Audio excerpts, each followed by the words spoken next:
What does Washington need to do to get our nation's finances back on track?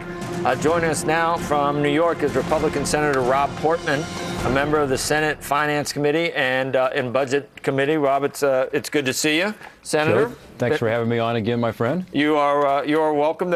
You saw the press conference yesterday, I guess, right? I did. I was surprised. Tell me why. Because the president's ignoring the big issue. I mean, he is misleading folks about what's going on here. He's saying we ought to pay our bills. Of course we ought to pay our bills. That misses the point. The point is, what are the bills going forward going to be? I mean, look, we're $130,000 now per family in debt, record levels. As you guys have talked about already this morning, if we don't deal with this crushing debt, we will not be able to get the kind of economic recovery we all hope for. It's generational theft for future generations. We have to deal with it. And yet the president says, let's just extend it and, give me a blank check. The point was made, of course, in the press conference, which I thought was a pretty interesting Q&A, that the president himself voted against the debt limit, saying it was unpatriotic to run up these huge debts. That was $6 trillion ago. The president then also went on to say that, gosh, it would be unrealistic to tie deficit reduction to raising the debt limit, when in fact, of course, that's exactly what's been done over the years. Yeah, there were specific instances cited by the reporter that asked that question. Rob, do you remember there were deals that got done around debt ceiling raises, of course, right? Joe, look, over the past 3 decades, it's the only thing that's worked. You remember Graham Rudman because you're a senior member of CNBC now.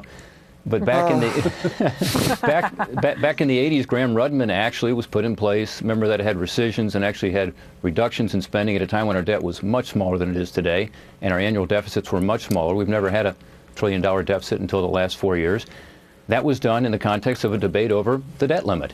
In fact, the 6 deficit reduction packages that have passed over the past 27 years have all of them have been in the context of a debt limit, including, of course, the Budget Control Act 2 years ago. So for the president to say it's unrealistic to tie deficit reduction to debt limit, and also to say that they should be separate issues, I mean, it ignores reality. Senator, you remember the circumstances around his voting no to raise the debt ceiling in 2006? What was he trying to? Was he trying to get 100% of what he wanted? I heard that phrase about 10 times. Yeah, I mean, look, he said it was unpatriotic to vote for a debt limit increase, again, at the time that our debt was $6 trillion smaller. He also said that it would hurt us domestically and internationally if we were to raise the debt limit because this high level of debt was so problematic. And so, he should look back at his own words. But here's the opportunity going forward, Joe. It's not about not paying our bills. We'll pay our bills. The question is, what should those obligations be going forward? We have to adjust. If we don't reform our spending, of course, the country careens into bankruptcy. Some on your show this morning would argue we're already there. And this is the opportunity to do it. I have proposed legislation that I'll be introducing our first day we're back that says, let's do a dollar for dollar reduction. So if we raise the debt limit $1, let's have a dollar reduction over 10 years. That happens to get us over 10 years back to about 20% of spending as a percent of our economy, which is where we've been historically. Senator Portman, since World War II. So I think there's a logical way to get through this, and we have to deal with the mandatory side of the ledger, which is these very important but unsustainable entitlement programs. Senator Portman, Richard Lafrac, how are you? Hey, Richard, how are you? I read through with the notes on your plan, and you have interesting triggers for, debt reduction and everything. But do you think realistically you can get any bipartisan support, even in the Senate, for your idea? I hope so, Richard. I think the alternative is pretty scary, and that is that we go ahead and write the president the blank check. And I know there's been discussion about whether there might be another downgrade if Washington goes through this fight again. I think the reality is, and you tell me what you think, Richard, is that Standard & Poor's having already downgraded us, now you turn to Moody's and Fitch, what would they do? If we just extend this debt limit without doing anything on the deficit and this long-term debt, I believe that we face the risk of another downgrade. So I would think that members of both parties would say, look, as we have 6 times in the past, let's take advantage of this opportunity. It's been the only thing that's worked to get the deficit under control. I would say something else, Richard, which is, it's interesting because if anything now, it's more important than ever that we use the debt limit. 2 reasons. One, the mandatory side of the budget, which is, again, the entitlement programs that are on autopilot that are not appropriated every year is now over 60% when you include interest on the debt, about 62% of the budget. So it's a bigger part of the budget. It's the fastest growing part of the budget. It's not subject to the annual appropriations or the budget process. So this is the place to do it. Second, there is no budget. The Democrats in the Senate have chosen not to put forward a budget for over 3 years now, which is why we don't have the normal appropriations process, which is why we have this thing called the continuing resolution. So there is no alternative even for the domestic discretionary side of the budget, which is the other roughly 38% of the budget. So I think this is the only logical place for us to deal with what I think everyone now acknowledges, which is this debt and deficit, which is at historic levels and is hurting today's economy, making it difficult for you, Richard, making it difficult for Wilbur, making it difficult for others to take a risk, to get that money off the sidelines, get it engaged, invest. If we don't deal with this issue, we cannot have the kind of robust recovery we all hope for. Senator, do you think the rating agencies are more concerned with the actual debt number than they are with what you folks are doing in Washington and whether you're willing and able to come up with a deal? Because that seems to be the pivotal question here. Yeah. And it sounds to me you're suggesting it's the debt number itself. And from what I've heard from the rating agencies, it sounds to me they're more interested in how you are all behaving. No, I don't think that's accurate. I mean, they're related, of course, but ultimately, is this Andrew? Yep. Andrew, ultimately, you have to ask. How are you? It's good to see you. You didn't sound like Joe, but I think ultimately they have to be concerned about one thing, and that's what we've talked about, all morning, which is how do you deal with this debt and deficit going forward? Because it's unsustainable, because it will otherwise bankrupt the country.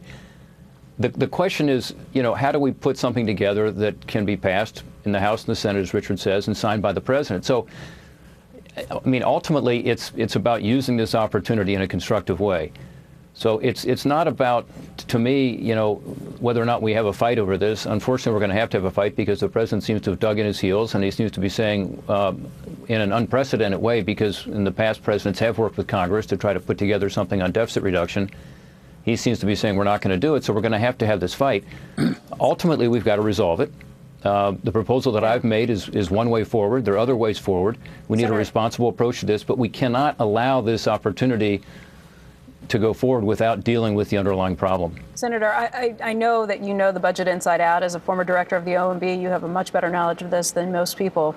But when it comes to using the debt ceiling, we had Roger Altman here earlier this week. His point was, why not just use the sequestration, which got pushed back to March 1st, use that instead of the debt ceiling so that it doesn't sway confidence or concern investors to quite the same extent?